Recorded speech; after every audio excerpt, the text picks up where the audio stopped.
भारत की सबसे भूताहा जगह, नाम सुनते ही शायद भानगढ़ किले का ख्याल आता है, जो राजस्थान में है।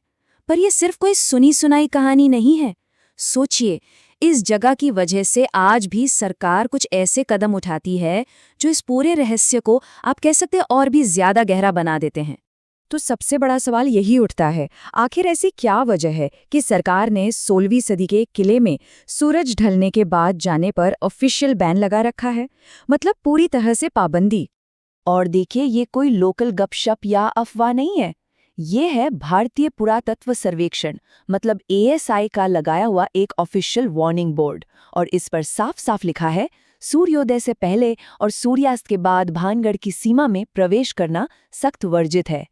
अब जब सरकारी एजेंसी खुद ऐसी चेतावनी दे, तो यहाँ होने वाली अजीबोगरीब घटनाओं के दावों को और भी बल मिलता है ना? और ये डर सिर्फ आम लोगों तक ही सीमित नहीं है। कमाल की बात तो ये है कि ये एक प्रोटेक्टेड मॉन्यूमेंट है। इसके बावजूद आर्कियोलॉजिकल सर्वे ऑफ इंडिया ने आज तक यहाँ अपना कोई दफ्तर नहीं बनाया है। ये अपने आप में एक बहुत बड़ी और कह सकते हैं अजीब बात है। तो आखिर इस किले के पीछे की असली कहानी है क्या? चलिए, सबसे मशहूर कहानी से शुरू करते हैं, जिसमें एक खूबसूरत राजकुमारी और एक जुनूनी तांत्रिक, ये दो मुख्य किरदार हैं। तो कहानी की हीरोइन है राजकुमारी रत्नावती। कहा जाता है कि सिर्फ 18 साल की उम्र में वो इतनी ज्यादा खूबसूरत थीं कि उनकी सुंदरता के चर्चे दूर दूर तक थे और कई राजकुमार उनसे शादी करना चाहते थे। लेकिन जैसा कहानियों में होता है, एक विलन भी था। इसका नाम था सिंघिया सेवड़ा। ये काले जादू का माहिर था और जैसे ही उसने राजकुमारी को देखा, उसने ठान लिया कि किसी भी तरह उन्हें हासिल करके रहेगा। तो सिंघिया ने एक खतरनाक प्लान बनाया राजकुमारी को अपने वश में करने का।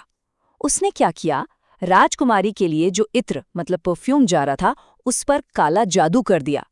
पर उसकी ये चाल कामयाब नहीं हो पाई। हुआ ये कि राजकुमारी की एक सहेली ने उसे ये सब करते देख लिया और फौरन राजकुमारी को जाकर बता दिया। अब इसके बाद जो हुआ वो बिल्कुल किसी फिल्मी सीन जैसा है। राजकुमारी ने भी बड़ी समझदारी दिखाई। उन्होंने वो इत्र की शीशी उठाई और पास में ही एक बड़े से पत्थर पर दे मारी। बस, जादू का असर उल्टा पड़ गया। वो पत्थर ही जादुई हो गया और लुढ़कता हुआ सीधा जाकर गिरा सिंघिया के ऊपर, और वहीं मौके पर ही उसकी मौत हो गई। लेकिन सिंघिया ने मरते मरते भानगढ़ को एक ऐसा श्राप दिया जो आज भी गूंजता हुआ महसूस होता है। उसने कहा कि इस किले में रहने वाला हर इंसान एक दर्दनाक मौत मरेगा और उनकी आत्माएं हमेशा हमेशा के लिए यहीं कैद होकर रह जाएंगी। और हैरानी की बात यह है कि तांत्रिक का श्राप बहुत जल्द ही सच साबित हो गया। कुछ ही समय बाद पास के राज्य अजबगढ़ से एक भयानक लड़ाई हुई।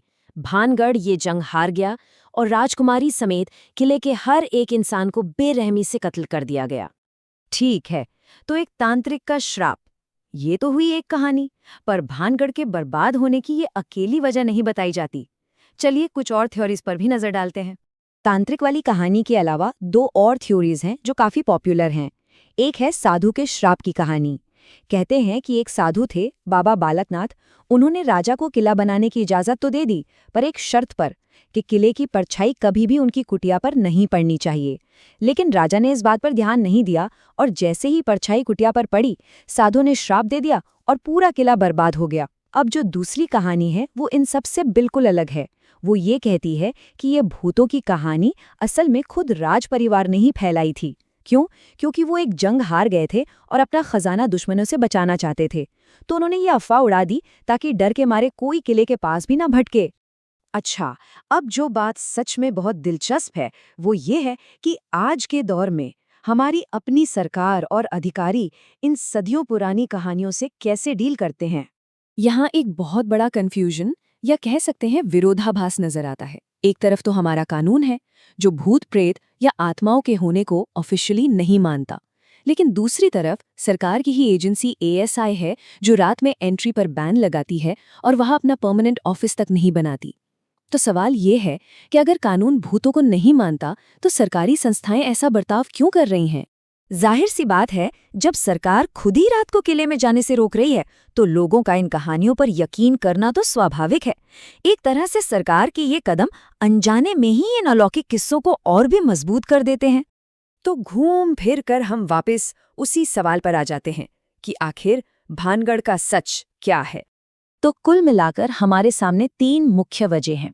पहला, एक तांत्रिक का भयानक श्राप। दूसरा, एक साधु की चेतावनी को नजरअंदाज करना। या फिर तीसरा, खजाने को बचाने के लिए फैलाई गई एक सोची समझी अफवाह। वजह चाहे जो भी हो, नतीजा एक ही है, भानगढ़ की बर्बादी और वीरानी। तो क्या ये एक श्राप था, एक चालाकी से फैलाई गई अफवाह, या फिर कुछ और ही है जो हम नहीं जानते? सच जो भी है, वो आज भी भानगढ़ की उन्हीं खामोश दीवारों के पीछे कहीं दफन है। और शायद यही रहस्य है जो इसे आज भी भारत की सबसे रहस्यमयी जगहों में से एक बनाए हुए हैं।